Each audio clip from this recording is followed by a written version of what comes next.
Xolam kelyapti. Yashirin, kravatdagiga kirib ol. Qanday uchib keldingiz, xolajon?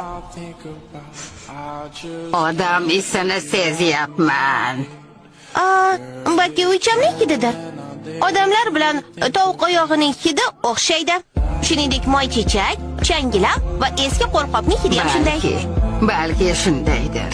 Unutma, Yaga, biz odamlardan uzoqroq bo'lishimiz kerak. Lekin nima uchun? Gapimga quloq sol, Yaga. Hali kichkinasan va ko'p narsani bilmaysan. Odamlar bugun do'st, ertaga dushman bo'lishadi. Avvallari yalmog'izlar odamlarga yordam berishgan-ku, ularni kasalliklardan davolashgan. Keyin esa bu kasalliklarda bizni ayblashgan. Unutma, odamlar bizga do'st emas. U yana qaytib kelmaguncha tezroq qocha qol. Kel, ertaga yana uchrashamiz. Lekin menga mumkin emasdi. Chin so'zim, menga ishonsang bo'ladi. Ishonaman. Unda o'sha joyda. Xo'p. Dugonam. Biz tomonga odamlar kelishyapti. Yolg'iz, ana! Xavotir olma, Yaga. Kitobni olib kel, ularni haydab solaman. Yo'q, u olib ketdimi?